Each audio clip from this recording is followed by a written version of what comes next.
ছাত্র সংসদ নির্বাচনগুলোর মধ্য দিয়ে এরকমটা আপনার কাছে মনে হয় কি যে মধ্যপন্থার রাজনীতি আসলে ছাত্রদের মধ্যে অনেকটা দুর্বল হয়ে পড়ছে, বা ছাত্ররা আসলে এই জায়গাতে মনে হচ্ছে যে ছাত্রদের মধ্যে ডানপন্থী ছাত্র সংগঠনে বেশি প্রিয় তাদের কাছে, এরকম মনে হচ্ছে কিনা আপনার কাছে? আমার মনে হয় এই প্রশ্ন এরকম মানে রিলেটেড একটা প্রশ্ন এর আগে আপনার একটা শোতে আমি বলেছিলাম যে আসলে আম, আহ, যাদেরকে আপনারা বলছেন, যারা দেখছি আমরা যাদেরকে তারা জিতছেন প্রায় সবগুলো, জিতেছেন সবগুলো মানে সবগুলো স্টুডেন্ট ইউনিয়ন ইলেকশনে, তাদের মধ্যে কিন্তু একটা মেজর জায়গা হচ্ছে তারা যে ছাত্র সংগঠনটি করেন, সেটা কিন্তু তারা যে করছেন সেটা খুব সহজ সহজে বোঝা যেত না আগে। হ্যাঁ, এবং আমরা শুরুতে জানতাম তারা সাধারণ শিক্ষার্থী, এবং তারা কিন্তু অনেক আগে থেকে, তার মানে আপনি যদি মনে করেন ডাকসু ইলেকশনের ক্ষেত্রেও আমার কাছে মনে হচ্ছে বেশিরভাগ ছাত্র সংগঠন হয়তো 2-3 মাস বা 1 মাস ধরে ছাত্র সংগঠন নির্বাচনটি করেছে, কিন্তু ছাত্র শিবিরের ক্ষেত্রে এটা অনেক লম্বা সময় ধরে করতে পেরেছেন তারা।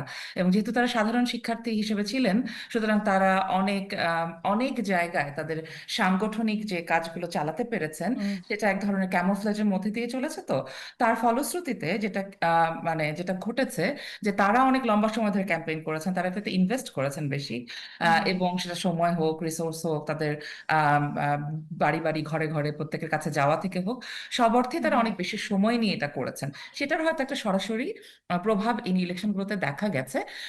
তবে এই যেরকম আমার সহ আলোচকরা বলছিলেন যে এটা যদি আসলে নিয়মিত প্রতি বছরই এই ইলেকশনগুলো হতে থাকে, তখন হয়তো এই যে এটার একটা অতিরিক্ত হাইপ, এটা হয়তো একটু কমে আসবে। তখন তবে কমে এটাও আসবে। সত্যি, এই হাইপটা তৈরি করার পেছনেও আসলে কিন্তু ইনভেস্টমেন্ট আছে।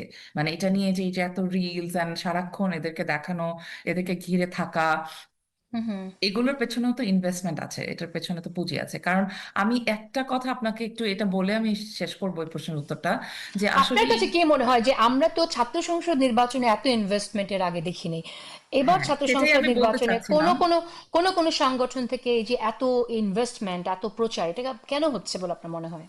আপনাদের খেয়াল রাখতে হবে যে প্রত্যেকটা বিশ্ববিদ্যালয় কিন্তু একটি করে নির্বাচনী আসনের সাথে সম্পর্কিত। যেমন আম, জগন্নাথ হচ্ছে বোধহয় ঢাকা 16, ঢাকা বিশ্ববিদ্যালয় ঢাকা 8।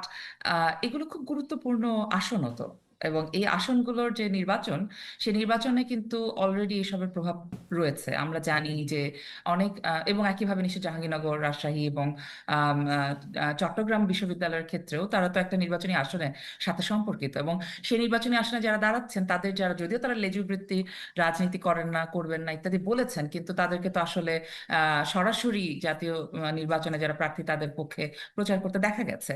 তো সেই জায়গা থেকে মনে হয় যে এর পেছনে একটা লম্বা মানে একটা স্ট্র্যাটেজিক অংশ হতেই পারে, হলে আমি খুব অবাক হব না।